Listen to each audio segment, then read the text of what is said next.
I usually try and do like 90 minutes and let people get up because I know it's uncomfortable to be sitting for a long time, but the way we got this thing scheduled, I just figured 2 hours, as long as you guys are good with it, because we're all in this together, so. Okay, so with AI, I've been really lucky in working with AI. I started using AI in my office at about 2015, and it was like a brand new thing in dentistry then. In fact, I had to sign all these non-disclosure agreements and all this stuff. And I was dealing with this little company. They were a startup. They were trying to get it off the ground. I think like 7 employees or something like that. And it was really complicated. What I had to do, I had to take a bite wing or a PA, and then at lunch, I would sit down at my desk and I would go through all the hygiene patients that morning, and we run EagleSoft in my office. So I would export every radiograph from every patient, which wasn't always a great way to spend my time. But anyway, then I would have to upload them to their system and input the patient data, so it was really time consuming. But the stuff that they were seeing and the stuff that they sent back to me was it was phenomenal. It was completely game changing. I think game changing is like overused, just in society, and I think dentistry especially. But it really did rock my world. And so I was working with them doing beta testing, and I did that for I want to say like 18 months. And one day they called me and they were like, "We're out of money," and I was like, "Oh, we're out of money." And they were like, "Yeah, we have to shut the system down." And I was like, "So I won't have access to it anymore?" And they were like, "No." And I was like, "Oh my gosh," I was so used to it. Real quick, guys, too, I forgot, David is here, and David's going to record about an hour of us. He's only getting me, just so you know. But they do want me to introduce myself real quick, so I don't want you to think I've got hit in the head and forgotten who I was, because I already told you that. But just real quick so that David gets my bio. I'm Dr. John Flucke. I am a general dentist in private practice in Lee Summit, Missouri. I'm in a 4-doctor practice, privately owned. I also work at the magazine Dental Products Report. I'm chief dental editor and technology editor there. And I also served for over 20 years as a Missouri State Peer Review Committee chairman. So I've seen a lot of stuff in my career. But getting back now to AI and what AI can do for us, which is pretty phenomenal, is now you don't have to do the upload stuff and all that thing. And I don't know how many of you are using one of these systems in your office, but it quickly becomes something that you depend on simply because of the data. So I happen to use a company called Pearl, and Pearl makes a product called Second Opinion. They have a couple of products. They have one that actually looks through your patient data and looks for procedures and other things that maybe aren't scheduled, and helps you, find those and then get those scheduled if possible. But the product that I use a lot is Second Opinion. And the nice thing about Second Opinion is that it's got more, at least currently, it has more FDA clearances than any other brand on the market. So it is cleared to identify caries, margin discrepancies, which can be really nice, calculus, periapical radiolucencies, and that's really cool when you're looking for something diffuse like I talked about this morning. They can identify crowns, fillings, root canals, bridges, and implants. And I know that everybody on the market is working towards this and advancing all this. I just bring that up because a lot of people in the trenches seeing patients think that they're all the same, that they all are pretty much identical products, and I just want you to know that they're not all that. So if you decide to integrate one of these into your office, just look closely at them and figure out which one is going to work best for you. Here's what you see, and I'm really glad that you guys have your own monitors here because it's a little bit easier to see with this. The pink in this image is caries, and if you look at the endo on that molar, you'll also see a little blue box, and that blue box is indicative of a radiolucency. Now they have updated this, and I have not updated my slide, but they came out with an update just recently to where if it sees a radiolucency, it no longer puts a box around it. It actually traces the radiolucency just like it traces caries. Only difference is that the tracing allows you to see through it, so it's just a traced border of the lesion. But it is really nice when you're trying to look at a tooth and figure out which one it might be. It's another example, as you can see that it's got the radiolucency down here on that one. And then it's obviously identified the radiolucency on these as well. So the newer version where it goes around and actually shows you the border is even better for diffuse stuff especially. Having this in your office, having access to systems like this, in addition to the endo part of it, you'll notice also here that it identifies bone height. And one of the things I like about this particular image is we do have a perio problem with this patient. So you'll notice that that line is in yellow, and then when it gets even worse, it will turn to red. But this is a great educational tool for patients, when they are coming in and they're maybe not really sure. Perio doesn't hurt. If perio hurt, we would be busier than we'd ever imagined being. But being able to identify things like that. The other thing that I like about it, just from a general dentist standpoint, is, and I love the name of the product, Second Opinion, because before we had this, having a multi-doctor practice was nice, because there were times when I would be looking at something, and I look at radiographs not only with the patient, but I also just spend time looking at them at my desk. I always tell patients that when they're in the office for a hygiene visit, I look at them, but then I kind of humorously say I really crawl through them at lunch and at the end of the day. So I go back and I review everything just to make sure I didn't miss anything. And we've all those situations where you're like, gosh, is that, looks like there's a shadow, interproximal, but you're not quite sure. And you're not sure whether you should just put a watch on that and monitor it, or should you restore it. And multi-doctor practice, it was always nice where I would just bring in one of the other docs and say, hey, look at this and tell me if you see anything. Just what do you think of the radiograph?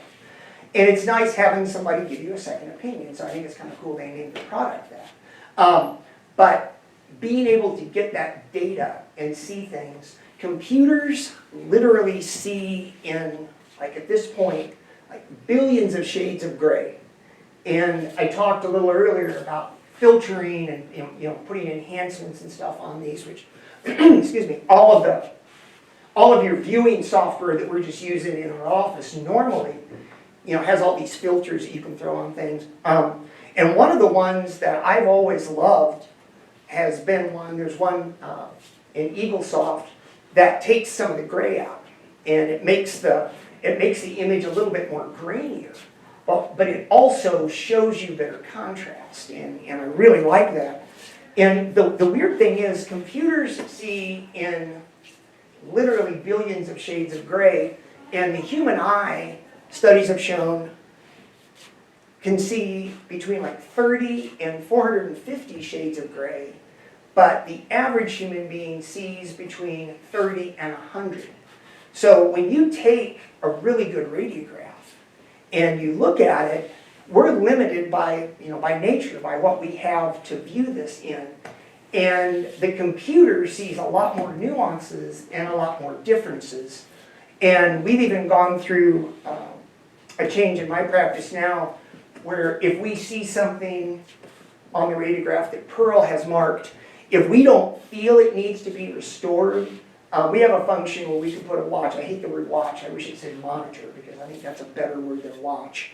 But anyway, we'll open up the little watch window, and we will indicate the surface on the tooth, and then we'll make a little note at the bottom, and we'll say like Pearl, 04, 06, 2024, so that we know when did Pearl see it, and how long is it there, and all those kind of things. Because sometimes in the past, you would you watch something, and then the patient would come back, and whether it was just an angle or remineralization or whatever, you wouldn't see that spot anymore. And you think, what were we looking at before? And you got to crawl through all the radiographs. So it's kind of nice because our chart highlights the teeth that have watches on them, and then you can just view the watch. So because there's 4 of us now, we want to make sure we're all communicating well. We're all putting more data in that little data box that we get on the watches, and that helps keep us on task. But it's nice because if you see some things, we've all done this too. Somebody comes in and you look at a bite wing, and they're a regular patient, and you suddenly see something that's obvious now, and then you think, oh my gosh, was it there last time? Did I miss it last time? Well, with this system and these AI systems that are out there, you really don't have that happen too much anymore because it sees stuff you don't see, and then you can follow up on it. So that's a really cool thing. I know when I originally talked to the LVI staff about coming out here and doing this, one of the things that we talked about a little bit was cone beam, because I know that LVI people are cutting edge folks, which I greatly appreciate. And then a lot of you use cone beam. And so I'm not going to spend a lot of time on this because it isn't available yet, but because it is for cone beam, and there are other companies working on cone beam as well, but I don't have any clinical images of theirs. Yet there's a company called Diagnocat, and they are out of Eastern Europe. It's being used in Eastern Europe and some European countries already. They are in the process of getting FDA approval for this system, but they don't have FDA approval yet, so you can't buy it. But I want to tell you just a little bit about it and what it does, just so when it does become available and if you want to use it, you'll at least you won't be overwhelmed thinking, where did this come from? I haven't ever heard about this before. Now at least I'll give you a heads up on it. So it applies artificial intelligence to cone beam in addition to 2D intraorals, FMXs, panos, and this is a cloud-based system. So the way it works is you have a subscription with them, and then you take the images, and if you're going to do a cone beam, obviously you're going to send them the DICOM data set, and you upload that, and it's uploaded securely, HIPAA compliant, and then in about 5 or 10 minutes, you have access to this kind of stuff. And just to avoid confusion too, because this is being used outside the United States, I've got a couple more images, and I think a couple of them are using the FDI numbering system, which is, it goes by number of quadrant and then tooth in that quadrant. So like number 8 to us would be quadrant 1, tooth 1, they call it 1-1. Friend of mine practices in New Zealand, and he says their slang for wisdom teeth extraction is extract the 8s, because obviously it's the 8th tooth in the arch. But this system not only applies AI, but it also does this really cool stuff where you'll see here, it's highlighted in this endo view, missed canals. There's a 71% odds or chance, they think, that a canal was missed. So it's neat because you can go through every tooth and get all of this information on every tooth just by clicking on the chart down here.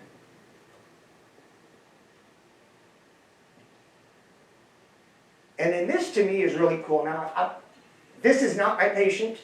I don't know anything about these images, just so you know. But I did a Zoom meeting with them a while back, and these were some of the things they were showing me. So I just want to show them to you.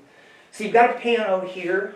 Got, obviously, this one, large periapical radiolucency. This one does a really good, it's a really good image, I think, because you can see that it's even kind of, you've lost bone here on the mesial, that second molar as well. And if you've got cone beam, I mean, we've all seen things like this, and the ability to do this. But what I think is cool about this is it shows, the lengths and everything. It's determined the lengths of all this. This line is 13.2 millimeters long. So when it's really handy for endo is this kind of thing, because it not only identifies the radiolucency, but what I really think is cool is that it identifies the volume of the radiolucency. That's 0.282 cubic centimeters of a lesion. And that's an incredible thing to know, because you know how big the lesion is, and there's a little thing that we're messing with, there's it really, really bad. And then the post-treatment x-rays on this, when they went through and retreated that one molar on the patient's right. You see this, and then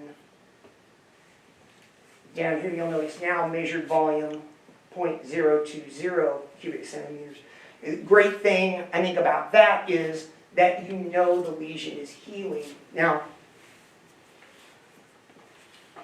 talking about radiolucencies, you can sometimes get apical scarring down there, or you can also get cyst formation, and those a lot of times don't heal, they just stay.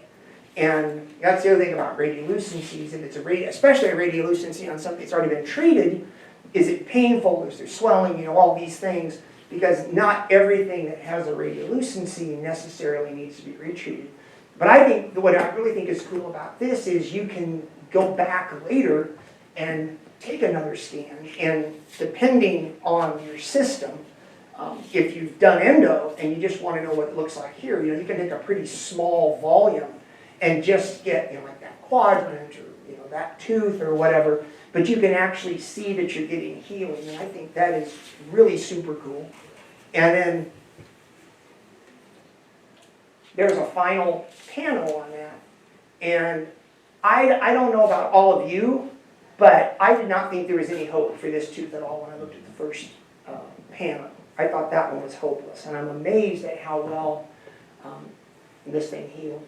One other thing I want to point out on this one, it's kind of hard to see, but I think that little round area right there that's radiodense, I think they probably puffed some sealer out the apex. It looks brighter and clearer on my screen, so maybe on your LCDs it does as well. But I think they puffed a little sealer out that, which is no big deal. Sealer is really good for bone growth, especially the sealer that we're going to talk about later. In fact, some specialists actually like to push a little sealer out the apex. They know that they've got all the stuff cleaned out when you get a little puff like that. And also because the new bioceramic sealers are so biocompatible that they actually help grow bone back. So I just wanted to make you guys aware of that. I didn't want to go into too many weeds with something that's not even available yet. So, but when I'm doing diagnosis, these are the things I'm thinking about. Okay, pain, is it hot or cold or both? Percussion, oftentimes percussion people are. I can't tell which one it is, and percussion is usually one of the last things I do, because before I do percussion, I want to make sure that I've used the tooth sleuth or something to see and make sure I don't have a fractured cusp. If I've got a fractured cusp and I tap on it, it's probably going to hurt.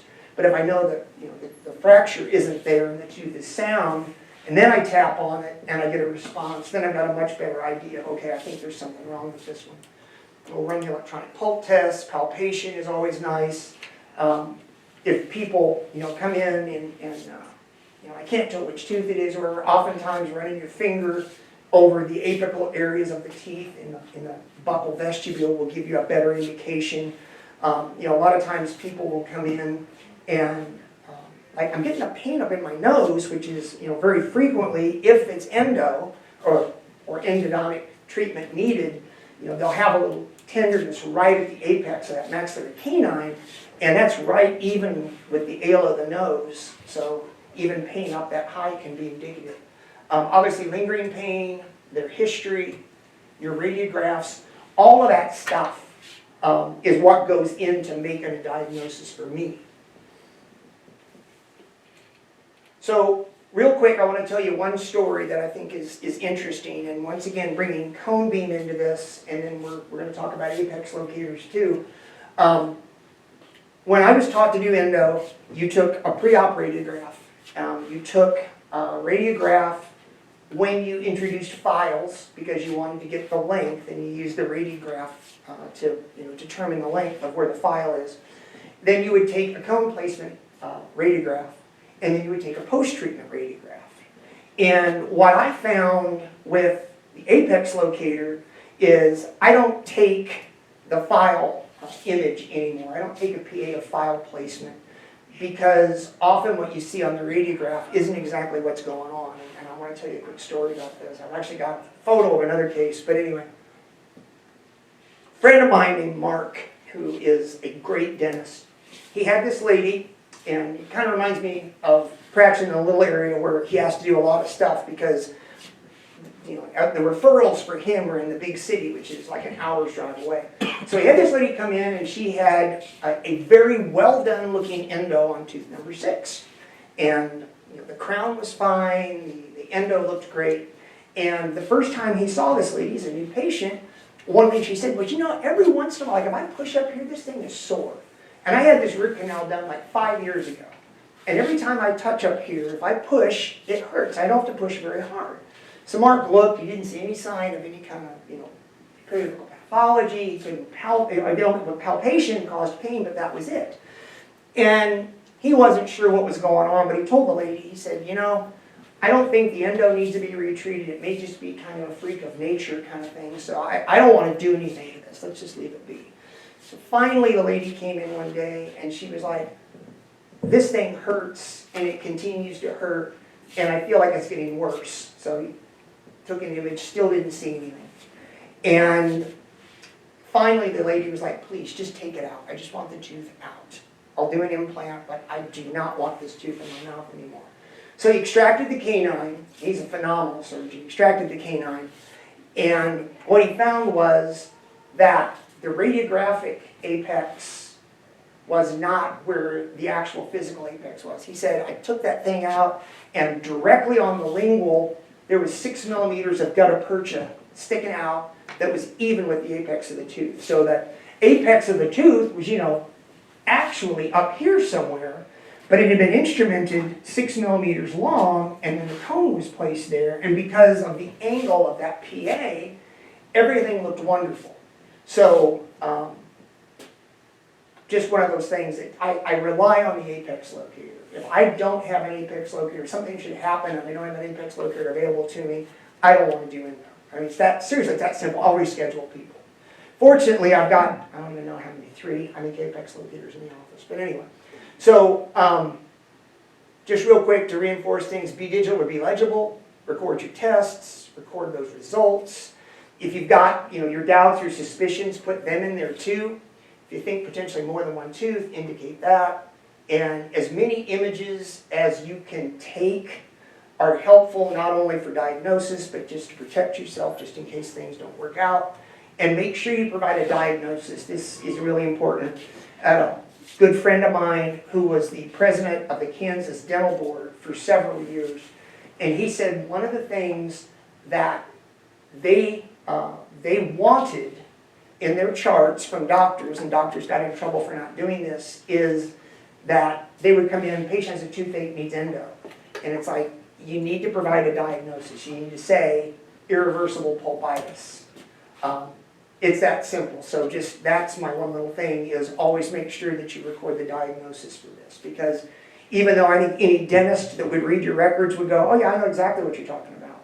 For some reason, legally they're hung up on that diagnosis, so make sure you provide one. So out of that, what we've done so far, any questions? Anybody got questions, comments, anything? Okay. Because the one thing I will say about questions is I like questions. I've always, whenever I go see some CE, I've always got questions, and usually I'll try and go up to the speaker at the break or something and talk to them. But I don't mind questions, and I figure that's how we learn, but I also don't want to have said something that confuses you, and then, then you get the wrong idea or whatever, so I always want to make sure it's clear. This is a good one. Radio has no future. Heavier than air flying machines are impossible, and x-rays will prove to be a hoax. But I put that one in there simply because of the x-ray thing, but this was actually a statement in a letter from Lord Kelvin, who is the one that discovered, or that we use the Kelvin temperature scale.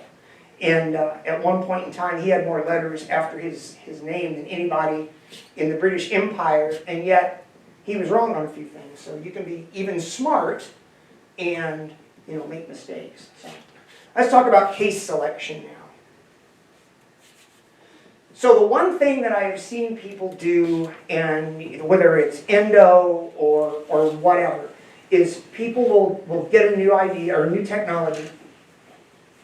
They'll bring it into their office, and the first thing they do is they jump in and they do the hard stuff, which I am completely opposed to. Always start easy. So get a comfort level with this. If you have to get plastic blocks, I'm a big one on bench testing. I bench test stuff all the time, and I'm a big fan of it. So, if you haven't done endo or you're just doing limited stuff and you really want to try and do a molar, get some molar practice blocks and try those, and just kind of get your skill set before you go live, as I call it. So,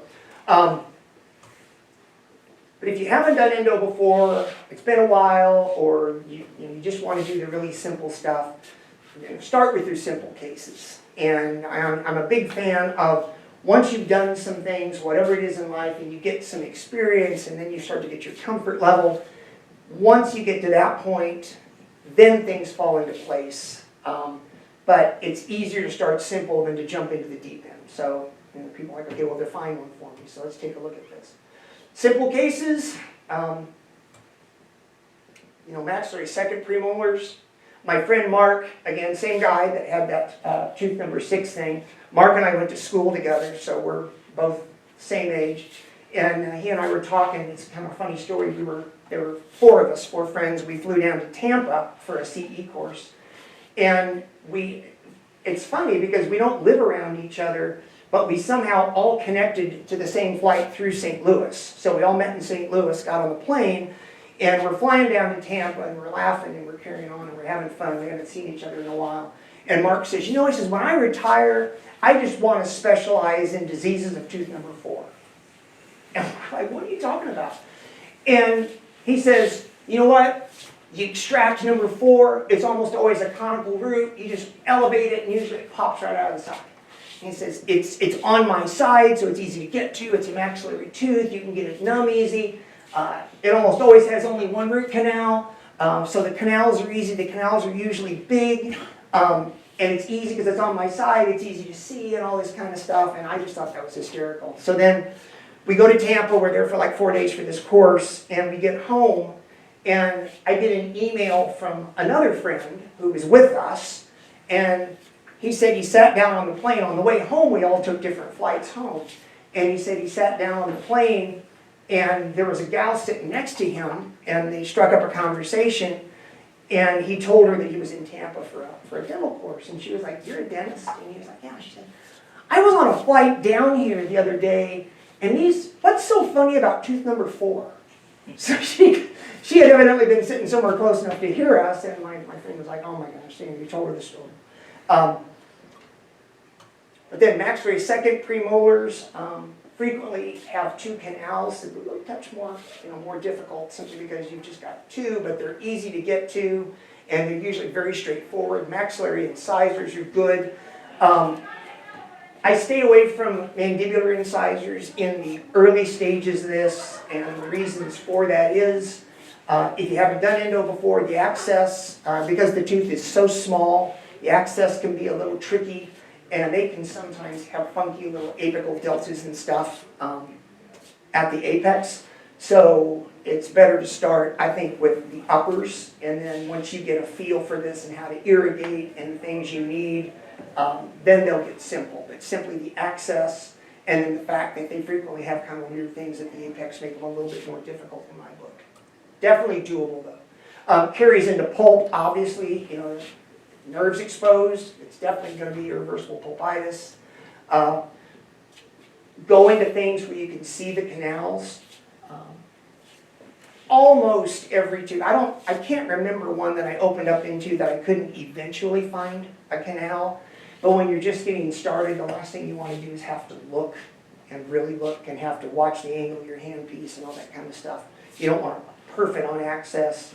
So you've got good canal anatomy that you can see, go with that. Canal has not been receded, or has not receded into the root, same reason, because you have to chase it. And once again, you just got a better chance of perfing if you're lower on the experience curve. And then the other thing is cooperative patients. If the patient can't open very far, Or you just get that little voice in your head that says, this might be harder than it seems. That's where I say refer. If you can't see the canal, if the patient can't open very far, or it's just a really nervous patient, they're going to jump around or whatever, those are the ones I refer. And I do refer some, I don't refer very many, but God made endodontists for a reason. And I don't know if you were all here when we were saying it, but I was talking to the endodontists that I refer to when something goes wrong. It's a group of 3. And I told them I felt bad because usually the stuff they get from me is complicated. And I said, I know that you guys probably want easy stuff too, but I really love doing this, and the easy stuff I want to do. And they all 3 said, look, we knew what we were getting into when we decided to be endodontists, so don't feel bad about it. I'm a Midwestern raised Catholic boy, so I feel guilty about everything anyway. And I felt a little guilty about that, so I talked to them about it. But those are the ones. So once again, once you've had a few of these, your confidence will increase. There's 4 stages of learning, which is you don't know what you don't know, and then you know what you don't know, or I'm sorry, you don't know what you know, then you know what you don't know, and then you know what you know. And basically what that means is when you're at stage 4, that's muscle memory. And the easiest way I can describe that state is that my son is a 3rd-degree black belt in Taekwondo. I'm very proud of him, obviously. I opened a fortune cookie one time, and the fortune said, ideas are like children. They're always better when they are our own. And I thought that was kind of deep. But anyway, my son had been, he was probably 15 at the time. He'd been taking Taekwondo for a long time. And I said to him, I'm just kind of curious, if I went like, and he leaned over and put his foot like on my shoulder. He said, if you did that, I'd kick you in the face. And I was like, okay, honestly, it sunk in because I didn't even tell him what I was going to do. And, just the muscle memory of, they go and they fight, and, they spar with each other and stuff. And so that's what you want to get to eventually, is that unconscious competence where you just know what you're doing. And then once you get that, then you can start to move into some of these where maybe, the access is a little bit more difficult or whatever. But then after the maxillary centrals, that list I gave you, I would go to laterals, all the premolars, mandibular first molars. Those are mandibular first molars are really simple and easy once you know what you're doing. I can do one start to finish between 60 and 90 minutes, and that's not to brag. It's just because I've gotten to that point. Don't ask me to extract anything, because that's not the thing I'm good at, but root canals I'm pretty good at. So here's things to avoid when you're getting started. These sclerotic canals, if you can't see it on the x-ray, chances are it's going to be a much more difficult case, so I would refer that out, or at least not do it. Because one of the things I don't want you all to do is I want you to leave and go, gosh, I got to refer to a lot of stuff, because I don't believe in it. If you have a comfort level with it, do it by all means. When you're first getting started, really strong curves, gentle curves are no big deal. And the files that you're going to try, the practice blocks that we're going to work with tomorrow when you do your 2 cases are, they're actually 3D printed blocks that are created from the anatomy, a cone beam of a molar. So you'll be able to see they've got some gentle curves in them, and these instruments just work right around that like nobody's business, so it's not a big deal. This is one of these ones that seems kind of obvious, but sometimes not so obvious, but you've got to have a rubber dam on. And if you don't have enough tooth structure to get a rubber dam on, or if the rubber dam, goes on and keeps flying off or whatever, that can be hard. So it's just better to not start it, I think, than to start and struggle with it. Another one that can be difficult is teeth under fixed pros. If you've got a cone beam, excuse me, preoperatively, that's not quite as big a deal because you can see where the teeth go. But we've all seen situations with a tipped tooth, and they've leveled the occlusion out, with pros, and it's hard to tell that the tooth was, one time it was leaning and now it's not. Well, the root is still leaning, and depending on the angulation of your PA, unless you've got a cone beam, it's really hard to tell that. I had an interesting case one time. This isn't even endodontic. Well, they just kind of endodontic really because the teeth were endodontically treated. But I had a guy come in, he's a friend of my dad's. He had a bridge, 9, 10, and 11. 9 and 11 were both it was 8, 9, 10. So 8 and 10 were both endo treated and 9 was aponic.